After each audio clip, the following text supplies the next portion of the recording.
Kahit tag-init, mas malamig pa rin sa Cordillera kaysa sa Kapatagan. Matapos kong pagdesisyonan, nagpaalam ako at sumakay sa bus pabalik sa aming liblib na probinsya para magtrabaho.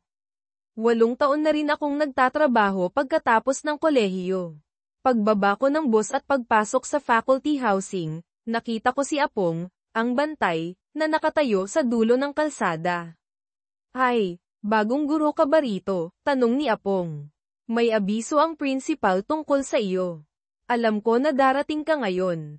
Ngumiti ako at tumango. "Opo, matagal na rin akong nagtatrabaho sa lungsod, pero sobrang kulang ng guro dito kaya ako na ang nag-volunteer na magturo dito. Mabuti naman at may dumating na tulad mo," sabi ni Apong. Hindi lahat ng guro ay gustong iwan ang lungsod para magturo dito. Ngumiti ako at sumama kay Apong sa gate na kulay berde na kalaw-angin na. Ang langit-ngit ng bisagra ay medyo nakakatakot. Pagdaan namin sa guardhouse, bumalik siya at sinabi, "Halika, uminom muna tayo ng tsaa. Ituturo ko sa iyo ang iyong kwarto. Nalinis ko na iyon. Kung may kailangan ka, may palengke sa bayan, mga 5 kilometro mula rito." "Salamat po, Apong," sabi ko. Sa mamula-mulang ilaw ng dilaw na bombilya, tiningnan ko si Apong. May edad na rin siya, siguro nasa 50s na. Mayroon siyang buhok na may uban at isang kahanga-hangang bigete. Ang kanyang mukha at mga mata ay nagpapakita ng kabaitan at pagiging mapagkakatiwalaan. Inabot niya sa akin ang isang tasa ng tsaa at sinabi, "Uminom ka muna, galing ka pa sa malayo. Siguradong pagod ka." Hindi naman po ako masyadong pagod. Sanay na rin ako sa paglalakbay, sabi ko. "Ako nga po pala si Bayani. Siguro nabanggit na po ako ng principal." "Alam ko na," sabi niya. "Ako si Apong, ang bantay ng paaralan.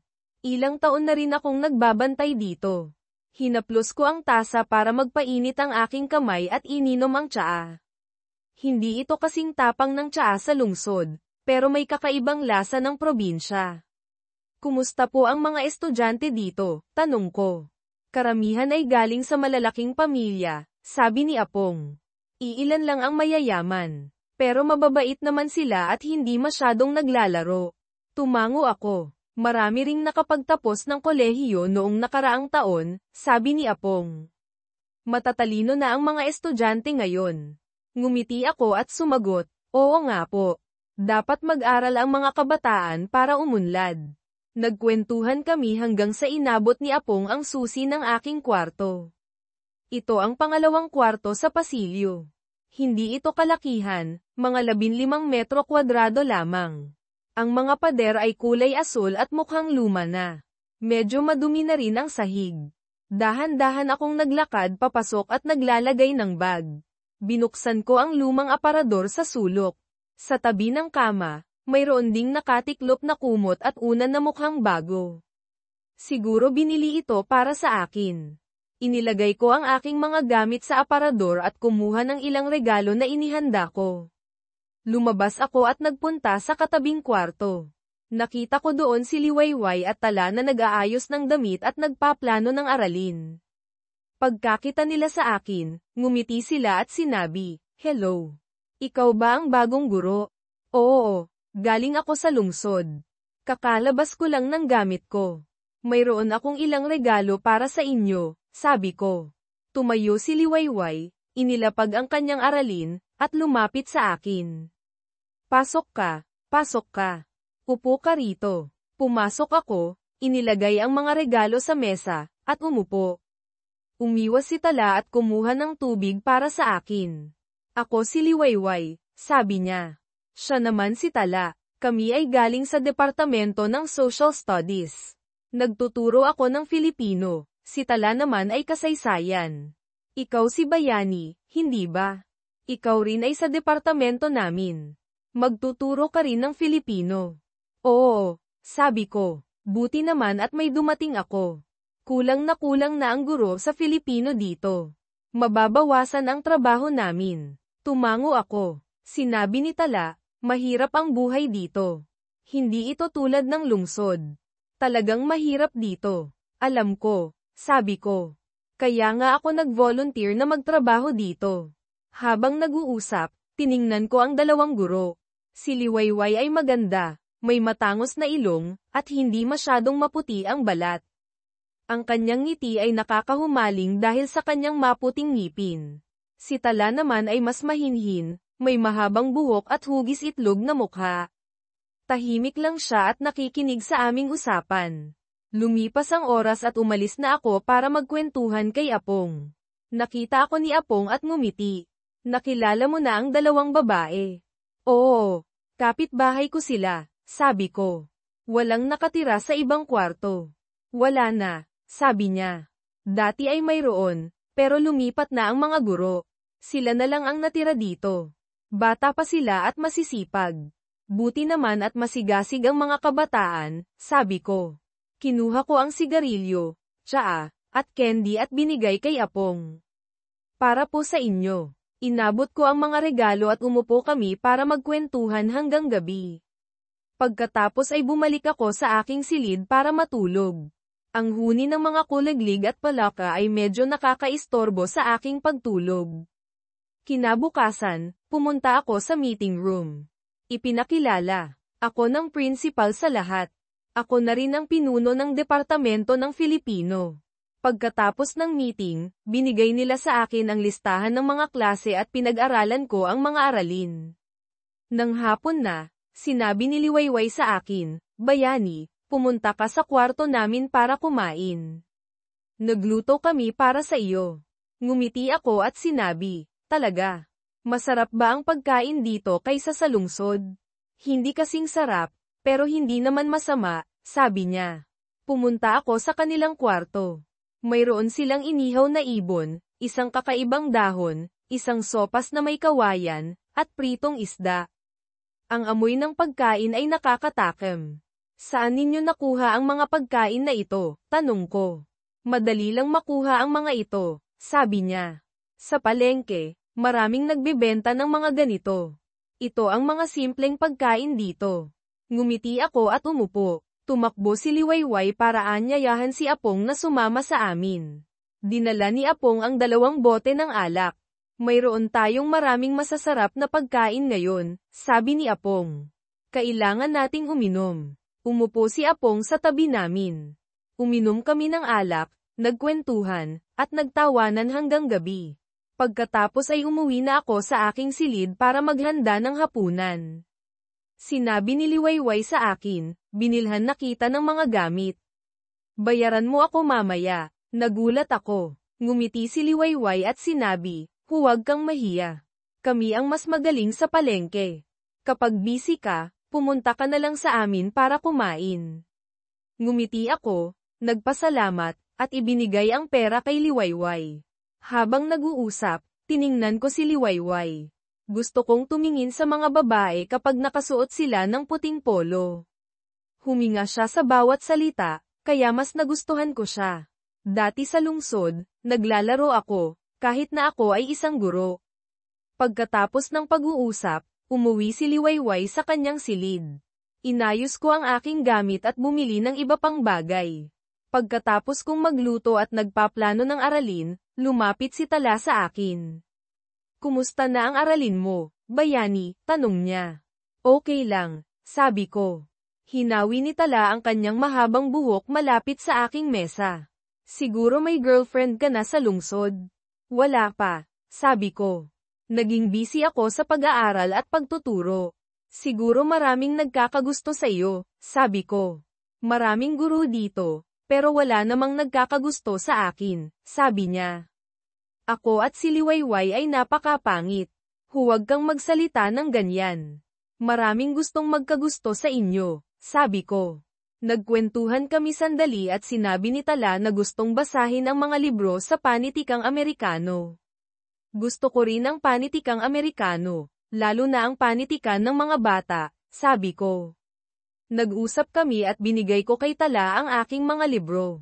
Tiningnan ni Tala ang aking aralin at ngumiti. Ang ganda ng sulat mo, sabi niya. Ang hirap makahanap ng guro na maganda ang sulat. Hindi naman maganda ang sulat ko. Madali lang basahin, sabi ko. Mas maganda ang sulat ninyong mga babae.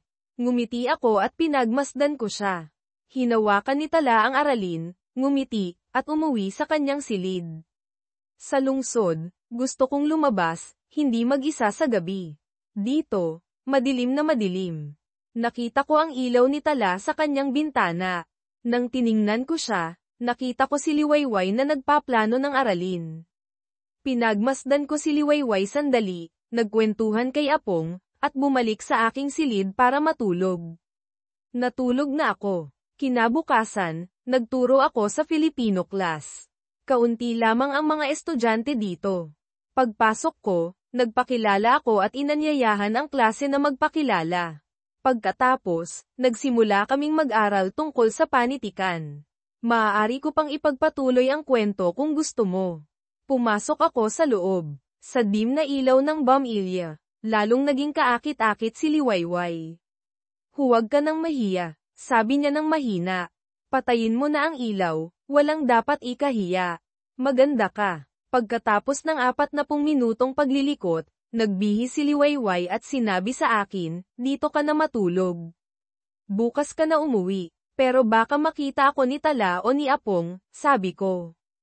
Hindi naman pumupunta si Apong sa kwarto namin. Huwag kang mag-alala, sabi ni Liwayway. Sigurado ka ba na okay lang, tanong ko. Hay nako, kanina ka pa nga nangungulit, natatakot ka pa rin ngayon, biro niya. Ngumiti ako at humiga. Gusto ko talaga, pero pinigilan ko ang sarili ko. Kinabukasan, nagturo ako tulad ng dati. Nagturo rin ako kay Tala. Nang gabing iyon, nagluto si Liwayway ng hapunan at kumain kami kasama si Apong. Pagkatapos naming kumain, lumabas kami ni Apong at nagkwentuhan. Ngumiti si Apong at sinabi, mahusay ka rin pala, bayani. 1 linggo ka pa lang dito. Anong mahusay, Apong, tanong ko. Noong nakaraang gabi, may nangyari sa kwarto ni Liwayway, sabi niya. Alam mo ba, tanong ko. Oo naman. Naririnig ko ang lahat, sabi niya. Mag-ingat ka. Alam ko na gusto mo lang magsaya. Ngumiti lang ako at hindi nagsalita. Alam ko ang 2 babae na yan, sabi ni Apong. Alam ko na mahilig kayo sa saya. Matagal na rin silang walang lalaki. Bata ka pa, yakapin mo na sila. Tumawa ako. Akala ko ba dapat maging mabait ang mga guro? Tanong ko. Mabait naman sila, pero walang tao dito sa gabi, sabi niya. Maraming guro sa paaralang ito ang may pamilya na. Sila na lang ang 2 batang guro na walang asawa. Maganda pa naman sila. Ngumiti lang ako. Kumusta kagabi? Anong nangyari? Tanong ni Apong. 2 beses lang, sabi ko. Pagod na rin ako. Mas maganda si Tala kaysa kay Liwayway, sabi niya. Hindi ko napansin, sabi ko. Si Liwayway lang ang nakita ko. Hindi ko pa alam kung anong meron kay Tala. Kapag nakasuot ng masikip na pantalon si Tala, mababaliw ka, sabi niya. Nakakatawa ang kanyang mga kwento. Umuwi ako sa aking kwarto. Siguro gusto rin ako ni Liwayway. Gumawa ako ng paraan para hindi ko siya pansinin. Pagkalipas ng 3 araw, dumating si Tala at nagdala ng mga regalo. Naghanda kami kasama si Liwayway at Apong. Kinabukasan, nakangiti sa akin si Tala. Alam ko na ang lahat, sabi niya. Magsabi ka na. Anong dapat kong sabihin? Tanong ko.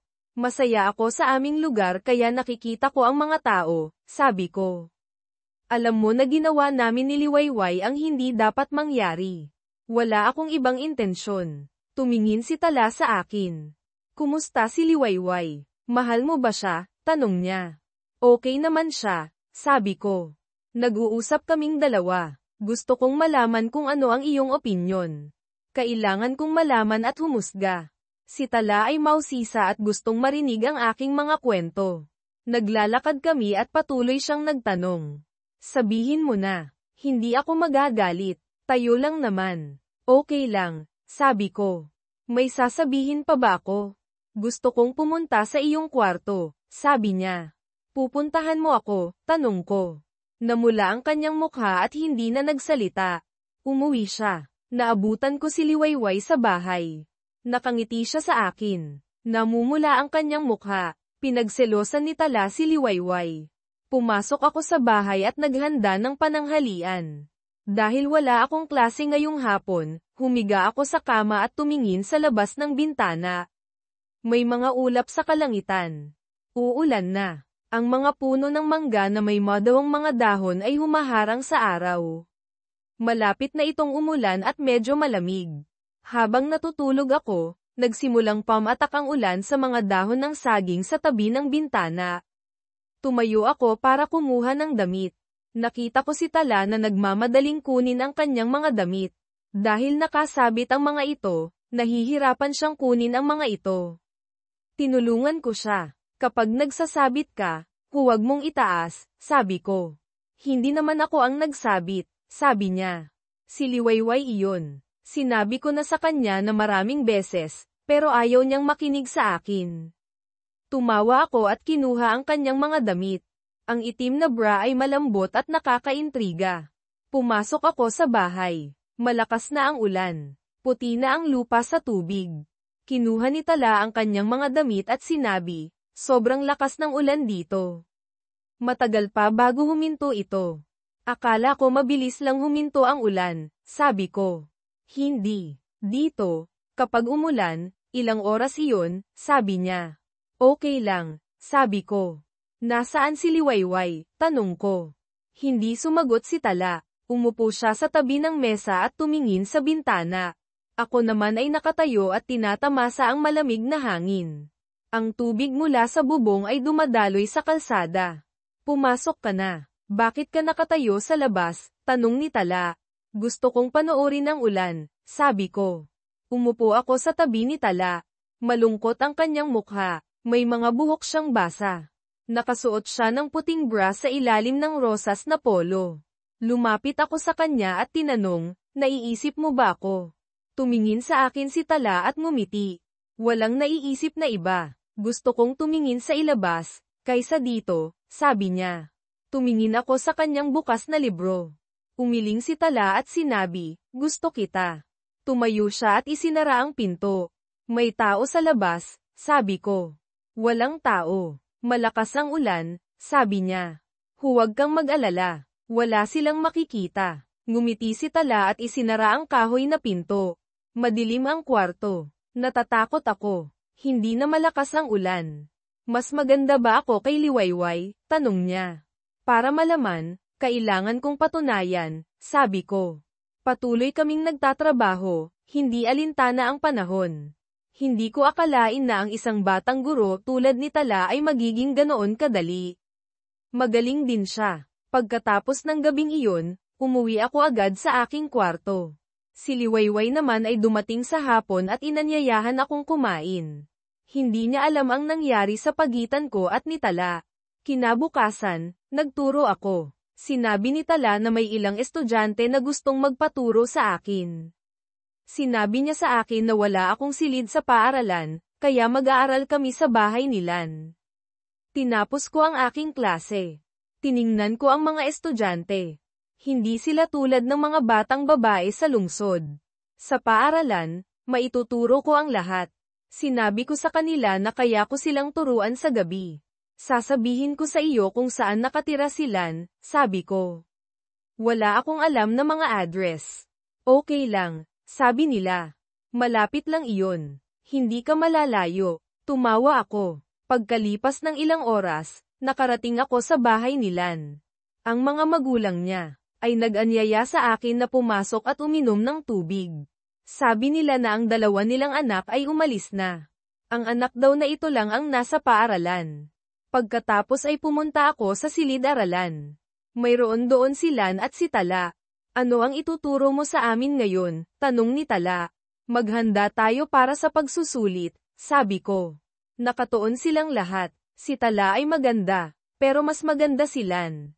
Sa klase, magagaling sila, pero hindi tulad ng mga estudyanteng ito. Gumawa kami ng maraming aralin at pinakinggan ako ng lahat. Pagkatapos, nagpaalam na ako. Sinamahan ako ni Lan at ni Tala pauwi. Sa malapit sa aming pagpasok, sinabi nila na kailangan na nilang umuwi sa kanilang bahay. Umuwi na ako sa silid. Bakit gabi na? Tanong ni Liwayway. Saan ka nanggaling? Tinuturuan ko ang aking mga estudyante, sabi ko. Ang mga estudyante sa babae ay masama, sabi ni Liwayway. Tumawa ako. Naghanda ako ng tubig para kay Liwayway. Binuksan ko ang mga bintana para sa hangin. Uminom ng tubig si Liwayway. Bakit hindi ka na nagtatrabaho sa lungsod? Ano ang ginagawa mo dito? Tanong niya. Gusto ko lang subukan ang ibang karanasan, sabi ko. Nagbigay din ako ng candy sa kanya. Palagi kang may candy, sabi niya. Kapag ako ay nababagot, sabi ko. Nasaan si Tala? Tanong ko. Nagpapahinga siya, sabi niya. Upo sa labas, gusto niya talaga ako pero hindi ko na iyon pinansin. Siya ay nasa loob. Inalala ko ang aking trabaho at pumunta upang tignan ang gintong mga bulaklak na lumalaki sa paaraalan. Ngayon, kailangan namin ang kapayapaan at kahinahunan at ang pag-iisip na iyon lamang ang hindi mapagpanggap para sa akin. Bakit ka dyan nakatayo? Sabi niya. Pumunta kami sa silid at naghanda upang kumain. Hindi ko alam ang tungkol sa kung ano ang sa mga tao. Bakit mo ako sinabihan ng lahat ng mga ito? Si Apong ngayoy pauwi na. Nakita ko ang aming munting silid. Nagsimula naming ginagawa at nakukuha lahat ng iyon. Sinabi niya sa akin na dapat naming gawin ito. Sinabi ko sa kanila ang aking maling paggawa kung saan sila nasasaktan at ginagawa ko lahat ang maaari ko ngayon at pinamunuan ako ngayon. Kukunin na niya ang mga iyon at kailangan namin silang gawin upang lahat kami ay magiging maayos lamang. Pagkatapos, umuwi na rin si Apong, may hawak na kalahating bote ng alak. Kain na tayo, sabi niya. Matagal na rin nang huli kong natikman ang VI na ito, tingnan natin kung masarap ba. Kinakabahang kumuha si Liwayway ng isang piraso at inilagay sa kanyang plato. Iniimbitahan ko kayo, Apong, sabi niya. Tumawa si Apong. Ganyan ang buhay dito. Mahirap pero masaya, hindi ba? Opo, dito. Nakikisama ako sa kalikasan, sabi ko. Mas gusto ko ito dito. Hindi ito nakakasakal tulad sa lungsod. Tumango si Apong. Sa lungsod, laging may kompetisyon. Noong nagretiro ako, pumunta rin ako doon para magtrabaho, pero hindi ako nababagay doon. Kaya umuwi na lang ako dito para mamuhay ng simple, walang masyadong iniisip. Sumali ako sa kanya. Malakas pa rin kayo, Apong. Paminsan-minsan sumasakit ang ulo, pero walang malalang sakit. Ganyan talaga. Kung paano tayo mabubuhay o mamamatay, mayroon na tayong tadhana, sabi niya. Tumawa ako at uminom din ng alak. Tama nga, matamis at mabango ang espesyalidad na ito mula sa bundok. Pagkasabi niya sa akin ng mga salitang iyon, humarap si Apong kay Liwayway at Tala at nagtanong, kailan naman kayo mag-aasawa? Sumagot si Liwayway, hindi ko pa nakikita ang sino mang katulad ni Bayani. Kapag nakahanap ako ng katulad niya, mag-aasawa na ako.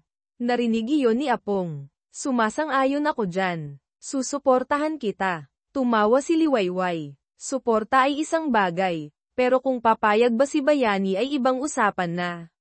Bukod pa riyan, mayroon pang si Tala na nakikipagkompetensya sa akin. Pagkarinig doon, ngumiti si Tala. Kailangan nating magkompetensya. Kung hindi tayo makikipagkompetensya, walang magiging para sa atin. Dahil sa mga sinasabi ni Tala, nakaramdam ako ng matinding pagkabahala. Tahimik ako, hindi ko alam kung ano ang sasabihin. Sabi ni Apong sa akin, pumili ka na, pumili ka na.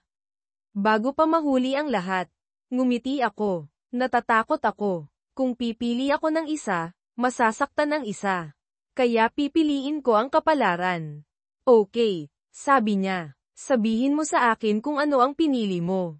Gusto kong piliin ang dalawa para pantay-pantay, sabi ko. Sino ang mas magaling? Anong masasabi ninyo sa aking opinyon? Pagkasabi ko ng mga salitang iyon, tumawa si Apong ng malakas. Ang lalaking ito, ang galing ng iyong pagpili. Mahusay iyan. Pero mahirap malaman kung sino ang mas mahalaga. Kung sino ang unang magkakaanak, siya ang magiging pinakamahalaga. Tumawa si Apong. Binatukan naman ako ni Tala sa tabi. Sino ang nagsabi na magagawa mo iyan? Kailangan mo lang pumili ng isa sa amin. Sino ang nagsabi na maaari mong piliin kaming dalawa? Kung gagawin mo iyan, itatapon ka namin ni Liwayway sa kawayan. Dahil sina Tala at Liwayway lang ang kasama ko sa kwarto, hindi ako masyadong nahihiya. Pero naaalala ko pa rin ang nakaraang gabi. Kasama si Hilaria. Sobrang nananabik na ako. Hindi ko na kaya ang sitwasyon. Gayunpaman, sinubukan ko pa ring pigilan ang aking sarili. Naaalala kong may tutoring ako para sa mga batang babae ngayong araw. Pagkatapos kong gawin ang aking aralin, sinabi ko kay Liwayway, maaari ba akong humingi ng hapunan mamayang gabi? Oo naman, sabi niya. Bakit hindi? Mamayang gabi, sasama ako sa iyo para kumain. Mamaya, tuturuan mo ang mga batang babae. Oo, nakikita kong gusto nilang matuto.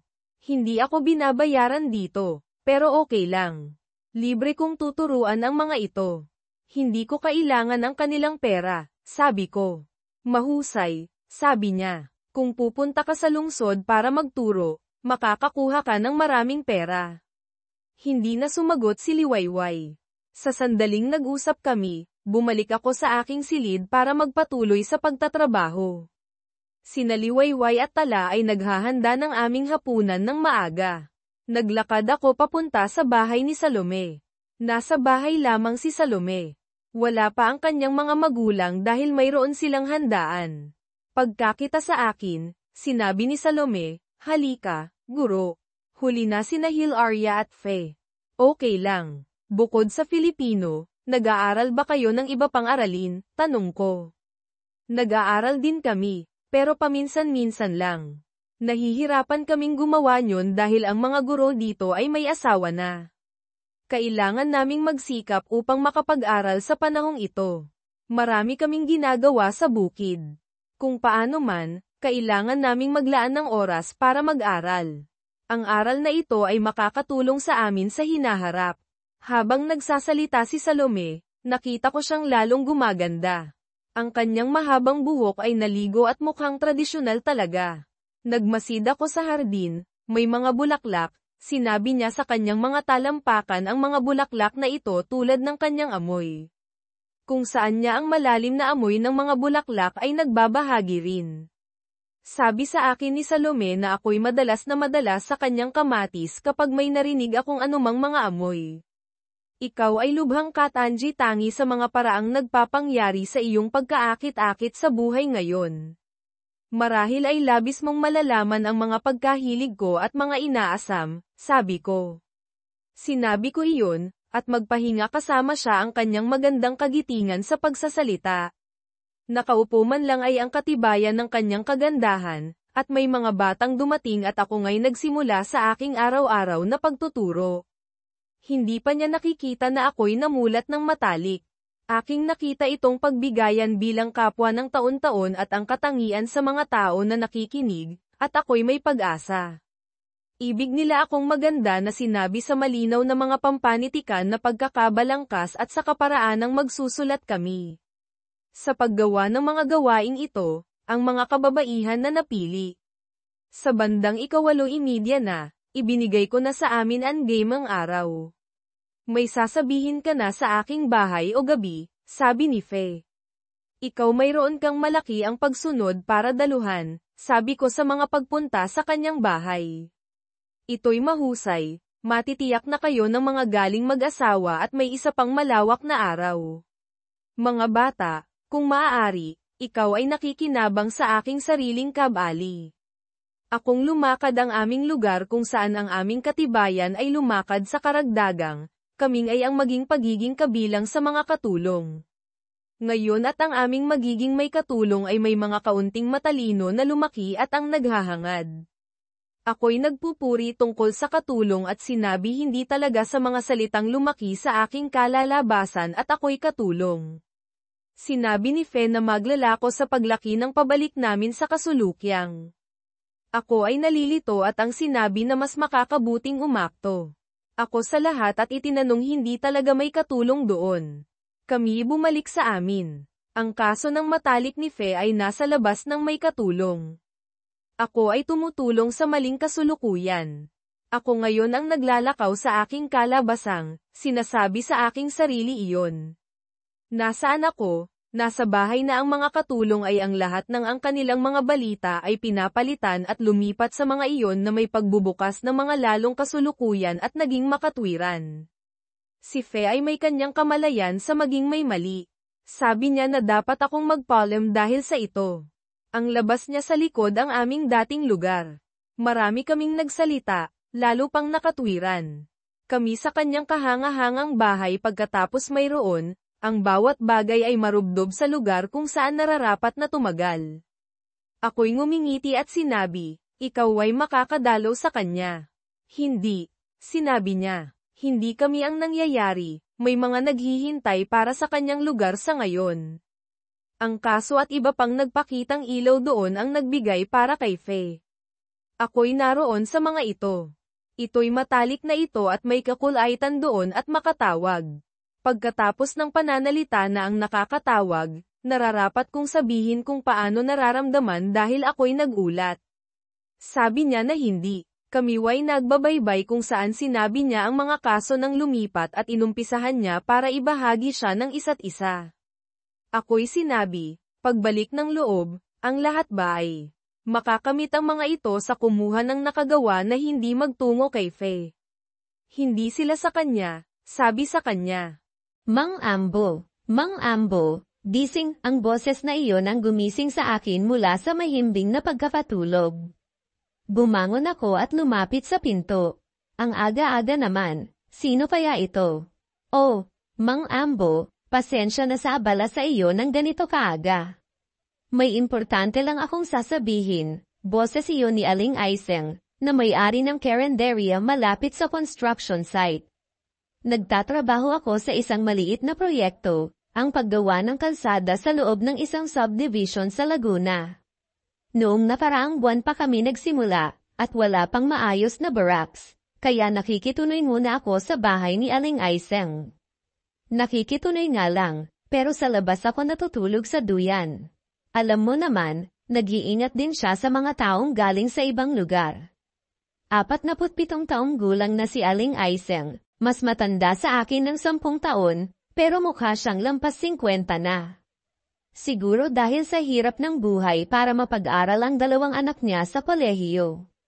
Maaga rin siyang nabalo, at dahil panahon ng World Cup, gabi-gabi nagpupuyat ang mga kasamahan ko sa trabaho. Mahilig din ako sa football. Bago ang bawat laro, pinag-aaralan ko ang mga taktika at lineup ng bawat team. Pero sa kasamaang palad, hindi pa rin nananalo ang team na pinupustahan ko. Kaya medyo inis ako nang gisingin ako ni Aling Aiseng ng ganito kaaga. Aba, Mang Ambo, napansin ko kasi na pinapunan ninyo ang maliit naming TV noong nanonood kayo ng laban. Kaya naisip ko, baka pwede mo akong samahan na bumili ng bagong TV sa bayan. Hay, talaga po, sige po, walang problema. Magkano po ba ang budget ninyo? Mga 10,000 siguro, Mang Ambo. Kaya sumakay kami sa aking motorsiklo papunta sa bayan. Medyo may mga lubak at sira na ang kalsada, pero nag-ingat ako. Si Aling Aiseng naman, mahigpit na nakakapit sa gilid ng aking upuan. Paminsan-minsan, tinatapik niya ako sa balikat para magpabagal ako. Pagdating namin sa bayan, niyaya ko siyang mag-almusal, pero kumain na raw siya. Kaya ako na lang ang umorder. Mula bukas, Mang Ambo, sa akin ka na mag-almusal. Mas masarap ang luto ko kaysa sa mga karinderya, sabi niya. Nako, Aling Aiseng, baka makaabala pa ako. Late na rin kasi ako gumising, kaya kung kailan ako nagugutom, saka ako kakain. Ay, hindi ka naman makaabala. Magluluto naman ako para sa akin, kaya isasabay na kita. Wala yun. Ibang-iba ang pakikitungo niya sa akin ngayon. Dati-rati, masungit siya. Pero ngayon, parang mas palakaibigan siya. Napapapagtaka, madalas, nagpupuyat kami para manood ng football, kaya madalas kaming magluto ng instant noodles sa umaga. Kapag hindi ko pa nahuhugasan ang mga pinagkainan namin, agad niya akong papagalitan. Pero ganoon talaga siya. Franca, Kung may hindi siya gusto, agad niyang sasabihin. Pero pagkatapos, okay na ulit. Hay, nakakapagod talagang mamili kasama ang babae. Ang tagal-tagal pumili, ang daming tanong at reklamo. Halos alas 11 na ng tanghali bago siya nakapili ng TV. Buti na lang at may kasama ang pag-deliver at pag-install. Kung ako pa ang magdadala ng TV na yun kasama si Aling Aiseng, baka abutin kami ng gabi sa daan. Pagkatapos ay install ang bagong 43-inch na TV, halos lahat ay nakatutok doon. Maging si Aling Aiseng, tuwang-tuwa at mas madaldal kaysa dati. Ngayong tanghali, maraming driver at construction worker ang dumalaw para uminom ng tubig at magpahinga sa duyan. Masigla ang karenderya ni Aling Aiseng. Siguro dahil sa pamimili ng TV, nagayos siya at naglagay ng kaunting makeup.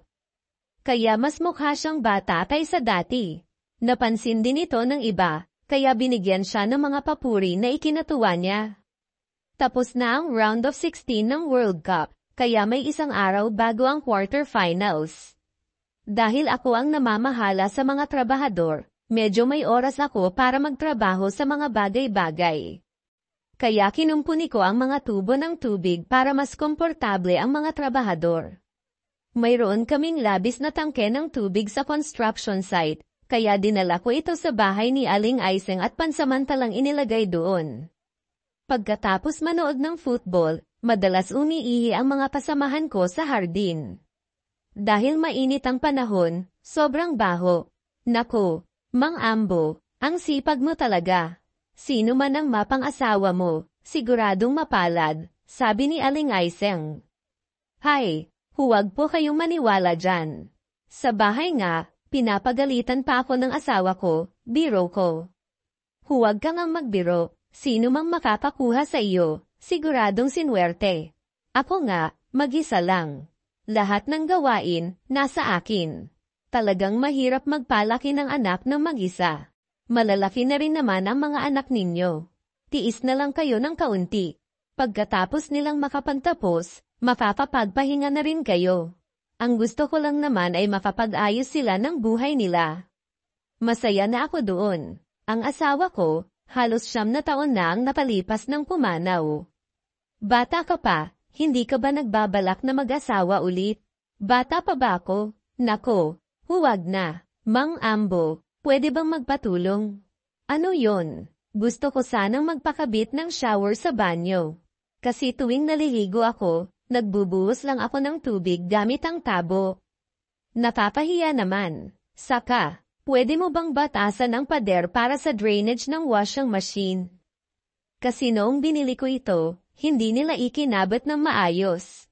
Kaya tuwing naglalaba ako, kumakalat ang tubig sa buong banyo. Dinala niya ako sa banyo. Ang gulo ng layout, ang laki-laki ng banyo, pero hindi man lang marunong mag-isip kung paano ito aayusin. Pinagsama-sama ang washing machine at banyo. Kung may maliligo, tapos may gustong gumamit ng banyo, kailangang maghintay sa labas. Dahil wala naman akong ginagawa, agad akong nagsimula. Madalas din naman akong humihiram ng mga gamit sa bahay ni Aling Aiseng, kaya dapat lang na tumulong ako sa kanya. Sinulat ko ang mga materyales na kailangan at pinabili ko siya. Dahil hindi siya marunong magmaneho, ako na ang nagpabili.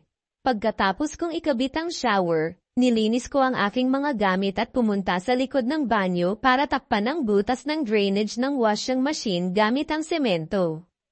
Kapatapos ko lang pumunta sa likod ng banyo nang may nakita akong nakakagulat. Siguro dahil matagal na siyang naghintay, hindi na siya nakapagpigil at umihi na lang doon. At nakita ko ang kanyang puting puwet. Sobrang gulat ako. Kailangan ko siyang iwasan. Malas ito. Baka matalo na naman ako sa pastahan. Inayos niya ang kanyang damit at nagtago sa likod ng isang puno. Tapos ka na ba? Magkano ba ang babayaran ko sa iyo? Ay, huwag na po. Tulong ko na lang yun sa inyo. Mauna na ako. Hindi ko siya masyadong napansin dati dahil medyo mataba siya at masungit. Pero pagkatapos ng aksidenteng iyon, naging interesado ako sa kanya. Minsan, dahil maraming nagliligo sa construction site, Nakiligo ako sa bahay ni Aling Aiseng. Nakita ko ang kanyang mga damit panloob na nakasampay sa loob ng banyo. Tiningnan ko ang kanyang panty at bra. Halatang naghihirap siya sa buhay. Napansin ko na lahat ng kanyang damit ay malalaki. Dahil malamig ang panahon, madalas siyang nagtatakip ng kanyang buong katawan. Isang gabi, uminom ako ng marami. Pagkagising ko, tinanong ako ni Aling Aiseng, "Gising ka na pala. Bakit hindi ka sumama sa kanila? Linggo kasi ngayon, kaya umuwi na silang lahat. Ikaw, bakit hindi ka umuwi?" Hinihintay ko pa kasi ang mga kasamahan ko para sabay kaming umuwi. Maraming nagnanakaw kapag may football. Pagkatapos, naghain siya ng pagkain para sa akin at naligo. Pagkatapos ng halos 30 minuto, lumabas siya. "Bakit hindi ka kumakain?" sabi niya habang isinusubo ang isang piraso ng karne sa aking plato. Tumingin siya sa akin ng may pag-aalala. Napapahilo kapag lasing, pero hindi ko naman maiwasan ang pag-inom. "Uminom ka lang ng kaunti. Alagaan mo rin ang kalusugan mo." Kumain na raw siya, kaya pinapanood niya lang akong kumain. Hindi ko napansin na napasuot siya ng mahabang pink na damit at medyo basa pa ang kanyang buhok. Ang bango-bango niya. Mayroon pa siyang pabango. Halos 2 buwan na akong nakikituloy dito, pero ngayon ko lang siya nakitang nagdamit ng ganito. Ibang-iba sa dati na lagi siyang nakatakip. "Ang ganda mo sa damit mo. Pangit ba ako sa araw-araw? Lagi kang napasuot ng kung ano-ano, tapos napasuot ka pa ng mask, kaya hindi ko alam kung pangit ka o maganda. Kailangan bang maging bastos para maging maganda?" Pagkatapos niyang sabihin iyon, kumuha siya ng isang basong tubig. Habang inilalagay niya ang baso sa mesa, bahagyang bamukha ang kanyang damit. "Napapaakit. Uminom ka muna. Ako na ang magliligpit. Sige, tulungan mo ako. Maliligo lang ako." Pagkatapos kong uminom ng tubig, naligo ako. Pagbalik ko, napaligpit na siya at napahiga sa kanyang silid. Madalas siyang natutulog sa malaking kama na patabi ng pinto na may bintana para makita ang mga dumarating na customer. Kinuha ko ang aking cellphone at sinuri ang mga score ng football. Maraming lamok, sinasaktan nila ako. Ikaw lang kasi ang nandito, kaya kinakagat ka ng lamok. Dito ka na lang sa loob para manood ng football. Dahil kinakagat ako ng lamok, pumasok ako. Hawak ko pa rin ang cellphone ko. Tiningnan ko ang mga score. Umusag siya para mapahiga ako sa tabi niya malapit sa bintana para makapanood ng football. Kinuha niya ang isang unan at inilagay sa pagitan namin. Iniisip ko na pupunta siya sa ibang silid. Mayroon pa siyang 2 silid na walang tao. Napasuot pa rin siya ng kanyang damit. Napahiga siya at napadikit ang kanyang damit sa kanyang katawan. Hindi ko maiwasang mapatingin sa kanya. 3-3 ang score. Matulog ka na. Pinapawalan ko na ang aso ko sa construction site. Babahol yun kapag may narinig siyang ingay. Salamat. Saglit akong nag-TikTok. Ilang sandali pa, napatulog ako. Paggising ko, 1:00 na ng madaling araw. Tiningnan ko si Aling Aiseng. Mahimbing siyang natutulog. Mayroon siyang kumot, pero ipinahiram niya ito sa akin. Hinayla ko ang kumot at ibinalik sa kanya. Pagkatapos kong takpan, nagising siya. "Ang aga mo namang nagising. Hindi pa nagsisimula ang laro," sabi niya habang kinukuha ang kanyang cellphone para tiningnan ang oras. Hindi ako makatulog. Siguro dahil malayo ako sa asawa ko. Hindi ko siya sinagot. Tumayo siya para pumunta sa labas. Mahiga na lang ako sa duyan. Manunood na lang ako ng football doon. Habang dumadaan ako sa ibabaw niya para bumaba, nagkunwari akong natalisod sa kanyang kumot. Pero hindi siya tumugon. Tahimik lang siya. Parang may hinihintay. Yumuko ako at lumapit sa kanya. Hindi ako nagmadali. Sa loob ng ilang araw na narito ako, pagkatapos ng trabaho, madalas akong pumupunta sa mga ganitong lugar. "Matagal ka na bang hindi gumagawa nito?" Bulong ko sa kanya. "Alam mo ba, noon, hindi ako ganito. Pero mula noong nakita mo ako, nahihiya ako. Pero pagkatapos, ikaw na lang ang nasa isip ko. Gusto mo ako." Bulong ko sa kanyang tainga. Oo, halos 10 taon na akong hindi nakakaramdam ng ganito. Ano ba ang ginagawa mo? Hindi ko alam kung ano ang sinasabi niya. Hindi ko maintindihan. Sa screen, lumabas ang team ng Argentina. Habang tinitingnan ng screen, kasama ko ang 2 malalaking bola. Mukhang nasiyahan si Aling Aiseng. Tinakpan ko siya ng kumot para makatulog. Tiningnan ko ang screen para manood ng football. 2-0 ang score. Pagkatapos ng laro, halos 4:00 na ng umaga. Masaya ako dahil sa wakas, nanalo rin si Messi ng World Cup. Nagising si Aling Aiseng. Ayaw niya akong iwanan. Yumuko siya at tinakpan ng kanyang dibdib gamit ang kumot. Nahihiya siya. Gusto mo ba? Bulong ko sa kanyang tainga. Bahagya siyang tumango. Mukhang nahihiya. Ano ba ang ginagawa natin? At nagsimula na ang mainit na tagpo. Kinabukasan, late na akong nagising. Habang nagto-toothbrush ako, nakita ko siyang naliligo. Sumilip ako sa pinto. Nakita ko siyang napayuko para maglabas sa balde. Nang buksan ko ang pinto ng banyo, nahihiya siyang tumalikod. Ako at si Aling Aiseng, hindi namin maiwasan ang isa't isa. Lumipas ang panahon. Tapos na ang construction. Busy ako sa paghahanap buhay sa ibang lugar. Pagbalik ko para mag-turnover ng proyekto, nakita ko siyang namumula ang mga mata. Mula nang magkakilala kami, inalagaan niya ang kanyang sarili. Ginawa niya ang kanyang buhok at naglagay ng kulay. Mas maganda na rin ang kanyang damit. Pero nanatili pa rin siyang nakatakip. Mas mukha siyang bata. Maganda siya talaga. Siguro kaya dumarami ang dumadaan at dumadalaw sa kanyang karinderya. Ngayon, maraming lalaki ang pumipila at naghihintay sa iyo, biro ko sa kanya. Yumuko siya sa balikat ko. Tahimik kaming naglalakad sa ulan. Kung patuloy kang ganito, baka maging adik ako sa iyo. Parang bagay kami at nagkakaintindihan sa mga bagay-bagay. Saan man kami pumunta, maraming beses. Gusto kong lumayo, pero hindi ko kaya. Natatakot ako na magagalit siya at pupunta sa bahay ko. Binigay ko ang kanyang numero sa mga driver para akitin siya. Sana makalaya ako, pero walang nagtagumpay. Minsan, nagkasakit ako ng malaria at ilang araw akong nagpahinga. Inalagaan niya ako. Nang gumaling ako, wala kaming ginawa. Pero hindi siya humihingi ng kahit ano. Alam kong hindi lang niya ako ginagamit para sa kanyang pangangailangan. Sa loob niya, may isang ilaw na mas matindi ang apoy. Kailangan ko ng pera para bumili ng lupa, pero walang gustong magpautang sa akin. Magkano ba ang kailangan mo? Mayroon akong kaunting ipon. Kunin mo na ito para makabili ka. Bunong niya. Nagkunwari akong nagtatanong para malaman ang kanyang sagot. Hindi mo ba ako ginagawa ngayon? Hindi ka ba naiinis? Gusto ko naman. Pero pagod ako. Sagot niya. At nagyakap kami. Alam naming mali ito, pero hindi namin maiwasan. Tinitingnan ko ang babaeng napasuot ng damit na kulay brown na nakaupo sa ilalim ng puno. Naiintindihan ko ang gusto niyang sabihin. Salamat, salamat, mahal ko.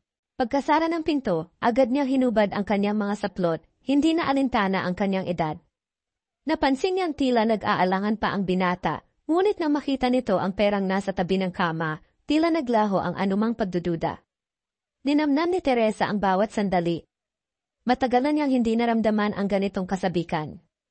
Pakiramdam niya muli siyang nabuhay, muling nagbalik ang init ng kanyang kabataan. Walang alinlangan niyang tinanggap ang bawat haplos, bawat galaw. Hindi nagtagal, natagpuan niya ang kanyang sarili sa kama, kasabay ng binata. Ramdam niya ang kasiyahan na matagal niyang pinangarap maramdaman muli. Sa wakas, natupad din ang kanyang hinahangad. Ngunit sa kabila ng ligayang kanyang naranasan, may isang tanong na bumalot sa kanyang isipan, ano ang susunod? Tuluyan na ba niyang iiwan ang nakaraan kasama si Ramon, o ito'y isang panandaliang pagtakas lamang mula sa kanyang matagal ng pagkauha o sa pagmamahal? Hindi na niya mapigilan ang hingalin-dala ng pagod at sayang kanyang nararamdaman. Matanda na nga talaga siya, kahit pa sabihing may ibubuga pa. Paano ba naman kasi, mabilis na siyang mapagod hindi katulad noong bagong mag-asawa pa lamang sila ng kanyang asawa. Hindi inalintana ni Teresa ang pagod na kanyang nararamdaman sapagkat habang tumatagal, mas lalo niyang nararamdaman ang sayang hatid ng ginagawa ni Carlos. Naisip ni Teresa na kung araw-araw lamang may ganoon, talaga namang ipagpapasalamat niya. Hindi kasi niya kayang ipaliwanag ang sayang kanyang nalalasap na mga oras na iyon at tanging pag-ingat lamang ang kanyang nagagawa upang i-express ang sensasyong pinagsasaluhan nila ni Carlos. Sa tanang buhay ni Teresa, noon lamang niya naramdaman ang labis na ligaya. Nang maging sa kanyang asawang Simon, hindi niya naranasan. Napapakagat-labi at napapapikit ng mariin si Teresa sapagkat kanyang ninanamnam ng husto ang mga nagaganap noon. Nakakabaliw at talagang nais pumalakpak ng kanyang mga tenga ng kanyang marinig ang ingay na kumawala mula sa lalamunan ni Carlos, tanda na ito ay nasisiyahan rin. Mas lalong sumidhi ang nararamdaman ni Teresa, kaya naman kusang napaangat siya upang salubungin ang ginagawa nito. Kulang na lamang mangisay siya sa sobrang saya, ngunit nais munang pigilan ni Teresa ang kanyang nalalapit na pagdating sa dulo. Nais niyang tumagal pa ang tagpong iyon. Matinding pagpipigil ang ginawa ni Teresa. Mabuti na lamang at paminsan-minsan humihinto si Carlos, kaya naman natutulungan siya nito at nauudlot ang kanyang pagdating sa dulo. Ganun pa man, ramdam ni Teresa na masyado na siyang nag-iinit. Napansin din ni Teresa na masyado na ring nadadarang si Carlos na mga oras na iyon, kaya naman ganoon na lamang ang bilis ng ginawa nito. Halos hindi na nga makahinga sa excitement si Teresa, ngunit pinilit niyang kumalma. Kailangang sabay nilang marating ni Carlos ang dulo na matagal nang tinitingala ni Teresa, ngunit hindi niya marating rating hanggang sa ilang sandali lang, naramdaman na nga ni Teresa na mararating na niya ang walang kapantay na kasayahan. Muntikan pa siyang mabulunan ng kanyang sariling laway dahil sa intensidad na lumukob sa kanyang buong pagkatao. Napasubsob pa siya sa unan sapagkat bigla na lamang siyang naubusan ng lakas. Ngunit hayon si Carlos at patuloy pa rin sa ginagawa. Halos hindi na nga magawa pang magsalita ni Teresa sapagkat hindi pa siya nakakabawi mula sa pagdating niya sa dulo. Nakaramdam na naman siya ng iba. Yung saya, hindi pa natatapos si Carlos kaya naman kailangan din niya itong patapusin. Hinayaan na lamang niya ang lalaki at itinuon ang kanyang pansin sa ligayang kanya na namang nararamdaman. Mayroon na namang namumuo sa kanyang katawan kaya naman naisip ni Teresa na baka masabayan pa niya si Carlos sa ikalawang pagkakataon. Hindi na rin napigilan ni Teresa ang mapahiyaw ng husto nang maramdamang pinanggigilan siya ng husto ni Dian. Marahas ang bawat ginagawa nito, gayunpaman nagustuhan naman iyon ni Teresa. Nakaramdam siya ng bahagyang sakit, ngunit iyon naman ang gusto niya. Pawis na pawis si Teresa ng mga oras na iyon, maging ang pawis ni Carlos ay humahalo sa kanyang pawis sa pagkakataong iyon. Mas nagustuhan ni Teresa ang mga nangyayari. Ramdam niya na ilang segundo na lang, mararating na muli niya ang dulo. Hindi nga nagkamali si Teresa sapagkat sa dalawang magkasunod na ginagawa ni Dian, tunuyang napapikit ang kanyang mga mata, tanda na kanya na namang narating ang dulo. Ilang segundo lang din at naramdaman din niya ang pagdating ni Dian sa dulo. Isang mahabang ingay ang pinakawalan nito. Lupaypay na napayakap sa kanya mula sa likuran si Dian at hinayaan lamang ito ni Teresa. Maging siya, napagod ng husto. Hindi muna gumalaw si Teresa, ngunit kanya namang inabot ang kanyang wallet. Humugot siya ng halagang kanyang ipinangako kay Dian na kaagad namang ikinalaki nito, bago tuluyang umalis si Johan ng araw na iyon. Sinabihan muna ito ni Teresa na kung nais nitong bumalik at magkaroon ulit ng extra income, welcome. Na-welcome ito anumang oras. Hindi alam ni Teresa kung babalik pa ba si Dian, kaya naman bahagya siyang nakaramdam ng lungkot. Malamya siyang nagligpit ng sa kanilang kwarto habang siya ay nag-iisip. Hindi niya lubos maisip na pagkatapos ng ilang dekada, makakamtan niyang muli ang kanyang ninanais at sa piling pa ng ibang lalaki at hindi sa kanyang asawang Simon. Maaaring maswerte si Teresa sapagkat pinatulan siya ni Carlos, pero naisip ni Teresa na hindi naman lugi si Johan at bukod sa may pera na ito, pinasaya rin naman niya ito kahit papaano. Lumipas na ang ilang oras, at ramdam pa rin ni Teresa ang bakas ng ginawa nila ni Johan.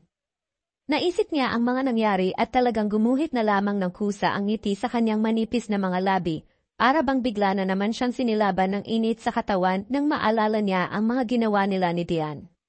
Kung kailan pa talaga siya tumanda, saka pa siya naging agresibo. Napabuntong hininga na lang si Teresa sapagkat wala naman siyang magagawa. Gustuhin man niyang maulit ang mga nangyari, Wala siyang magawa kundi ang hintayin na naman ang araw kung kailan maisipan ni Dian na siya ay balikan. Kinagabihan, pagkatapos magluto ng hapunan, hindi inaasahan ni Teresa na uwi ang kanyang asawang Simon.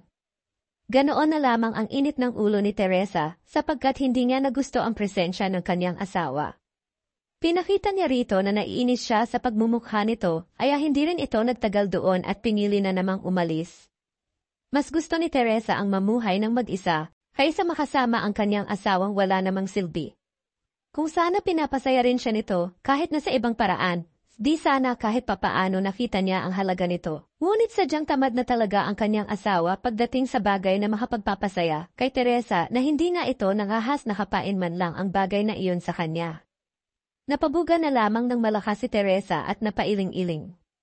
Kung pwede lang sanang pigilan ang pagtanda ng isang tao, nang sa ganoon kanya pang maranasan at maramdaman ang mga bagay na ninanais ng kanyang katawan. Nahiga na si Teresa at naghanda na sa pagtulog. Naalala niya nung kabataan pa nila ni Maud nung bagong kasal pa lamang sila at silang dalawa ang nasa loob ng isang madilim na silid. Talaga namang sa ganoong oras kung saan sa ang dako ng kanyang katawan naglalakbay ang mga palad ng kanyang asawa. Sa puntong iyon, labis na ang excitement na nararamdaman ni Teresa. Tandang-tanda niya pa yung araw kung kailan una niyang inalay ang kanyang sarili sa asawa. Para itong uhaw na uhaw habang ito'y nakamasid sa malalim na karagatan. Ang sakit ng una niyang pag-iisa ay hindi niya kailanman makakalimutan. Pagkatapos kasi ng sakit ng kanyang naramdaman, napalitan iyon ng kakaibang saya na talaga namang hindi maipaliwanag ni Teresa, ay ganoon na lamang ang pag-angat ng kanyang balakang. Ramdam na ramdam niya noon ang labis na pagmamahal niya sa kanyang asawa hanggang sa magkaanak sila at unti-unti, nawawalan na ng gana si Teresa. Madalas noon nangangalabit ang kanyang asawa, ngunit madalas din itong tanggihan ni Teresa. At nito nga lang, dahil sa pag-uusap ng ilang kaibigan ni Teresa tungkol sa bagay na iyon, tila ba biglang bumalik ang interes ni Teresa sa bagay na iyon. Ngunit huli na ang lahat sapagkat hindi na iyon kayang ibigay panimon sa kanya. Kaya naman hindi naman siguro kasalanan kung hanapin ni Teresa ang bagay na hindi kayang ibigay ng kanyang asawa. Hindi naman dapat makaramdam ng konsensya si Teresa, bukod kasi sa hindi naman malalaman ni Mon ang kanyang ginawa. Wala naman siyang nakikitang mali o baka baliktad nga lang ang kanyang utak. Madalas kasing sabihin ng kanyang mga anak na piliin niya kung saan siya sasaya, at doon niya siya sumaya, ang magbayad ng lalaki para pasayahin siya. Kaya tiyak na hindi magagalit ang kanilang mga anak sa ginawa niya. Gayunpaman, hindi naman kailangang malaman ng kanyang mga anak ang tungkol sa bagay na iyon at sikreto na lamang iyon ni Teresa. Sa dami ng iniisip ni Teresa, hindi niya na namalayang tuluyan na pala siyang nakatulog. Hindi niya akalain na maging sa kanyang panaginip, dadalawin siya ni Dian at doon muli nilang ginawa ang kanilang mga makasalanang gawain. Pakiramdam ni Teresa, totoong-totoo ang mga nangyari, ngunit siya inadismaya lamang nang mapagtanto na panaginip lamang pala, ngunit maging siya nakaramdam siya ng init sa puntong iyon. Talagang hinahanap-hanap na ni Teresa ang presensya ni Dian, hindi nga lang niya alam kung saan niya ito hahanapin nang sa ganoon maalok niya itong muli. Pagkagising ni Teresa, nabungaran niya sa sala ang kanyang panganay na anak. Iyon pala ay hinihintay siya nito at birthday nga raw ng kanyang apo. Pupunta nga raw sila sa dagat at doon mag-celebrate. Bahagyang tinamad na sumama si Teresa, kaya naman hindi na siya sumama. Alam din kasi niya na naroon ang kanyang asawang Simon at mairita lamang siya sa pagmumukha nito. Hinayaan na lamang siya ng kanyang anak at hindi na siya nito pinilit. Inabala na lamang ni Teresa ang kanyang sarili sa paglilinis ng buong bahay. Nababagot din siya at nag-iisip ng mga bagay na maaari niyang gawin. Pakiramdam ni Teresa, matapos yata ang araw niya na walang malaking nangyayari. Ang hinihintay niyang pagbalik ni Carlos, hindi nangyari hanggang sa makarinig siya ng katok sa pinto. Sumikdo ang dibdib ni Teresa at kaagad na nag-init ang kanyang katawan nang maisip na baka dumating si Dian. Mabilis niyang tinuwo ang pinto at binuksan iyon. Nadismaya siya, imbis na si Carlos ang kanyang nakita ay isang palaboy na bahagyang madungis, lalafing palaboy na sa tansa niya ay nasa 30 ang edad. Tinitigan ng maigi ni Teresa ang palaboy. Madungis ito ngunit may taglay na kalakihan ng katawan. Hindi na malaman ni Teresa kung ano na nga ba ang tumatakbo sa kanyang isip at talagang iyon pa ang kanyang naisipan. Nanghihingi lang naman ng pagkain ang palaboy, ngunit kanya itong pinapasok hanggang sa sinabihan niya itong maligo at gusto nga niyang makitang malinis ang lalaki. Masunuri naman ito at mukhang matino naman ang pag-iisip. Naligo nga ito kaya naman kinuhanan niya ito ng damit ng kanyang asawa na kaagad naman itong isinuot. Nang matapos sa paliligo, nakita niyang malinis na nga ang lalaki. Hindi naman kakaiba ang mukha nito para sa ordinaryong tao lamang. Ngunit kapansin-pansin talaga ang malapad at matipuno nitong dibdib. Napakagatlabi na lamang si Teresa at inalok ng kumain ang lalaki. Pilya talaga ang mga pumapasok sa isip ni Teresa nitong mga nakaraang araw. Papayag kaya ang lalaki kapag pinakain niya ito ng marami? Halos hindi na makapaghintay si Teresa na matapos sa pagkain ang lalaki. Nilantakan nito ang kanin at ulam na kanyang niluto. Mukhang nabusog naman ito kaya nagpasalamat. Tinanong niya ang pangalan nito at sinabing Dado ang pangalan. Pangalan pa lang ay matunog na. Hindi alam ni Teresa kung paano niya aalukin ang lalaki sa kanyang bala, ngunit kalauna naglakas loob siyang sabihin na kung marunong ba itong magpaligaya ng babae. Mukhang matalino naman ang palaboy na si Dado at nakuha nito ang ibig niyang sabihin. Sinabi pa nga nito na kaya niyo ba ako pinaligo muna maam? Dahil sa tanong na iyon, alam ni Teresa na mapapapayag nga niya ang lalaki. Mukhang umaayon sa kanya ang lahat at pumayag nga ang lalaki. Hindi naman nakakadiri, malinis naman ang lalaki, amoy shampoo na rin ang hanggang balikat nitong buhok kaya naman ayos na iyon kay Teresa. Hindi na siya nag-abala pang dalhin sa kanilang silid mag-asawa ang palaboy na si Dado. Para itong asong maamo na sinusunod ang lahat ng sasabihin ni Teresa. Pakiramdam ni Teresa, isa siyang birheng sinasamba ng lalaki. Pakiramdam niya napaka-espesyal niya ng mga oras na iyon. Walang pangingimig ginawa ng lalaki ang bagay na makapaghahatid sa dulo kay Teresa. Napapakagatlabi na nga siya. Wala siya halos masabi sapagkat kakaiba ang paraan ni Dado, mas nakaka-excite at mas nagugustuhan niya iyon. Kung dinala siya ni Dian sa dulo, ay tiyak na hindi lang doon siya dadalhin ni Dado. Walang pag-aalinlangan at hindi man lang ito nandidiri, iyon ang gusto ni Teresa, lalaking hindi man didiri sa kanya. Alam niyang si Dado na iyon. Kung kinakailangang ampunin niya si Dado para lamang tugunan ang kanyang mga pangangailangan, gagawin niya para lamang sumaya ang bawat araw at gabi niya. Sa isang iglap lamang natagpuan ni Teresa ang kanyang sarili na nakahiga sa kusina habang walang tigil sa pagbanggit ng pangalang Dado. Hindi kasi niya malaman kung anong sasabihin at talagang nababaliw siya. Wala siyang pakialam kung magsisisigaw pa siya roon sa loob ng kanyang bahay. Hindi niya ramdam ang pagod sapagkat nangingibabaw ang sayang hatid ni Dado. Sa ilang minuto pa nga lang, tuluyan nang nanginig si Teresa, tanda na narating na niya ang dulo. Ilang minuto pa, ramdam na rin niya ang pagdating ni Dado sa sukdulan. Halos pumalakpak ang dalawang tenga ni Teresa nang marinig ang sinabi ni Dado. Sinabi lang naman ito na talagang handa itong magpakaalipin. Mukhang natupad na ang pangarap ni Teresa. Si Dado na ang sagot sa mga dasal niya.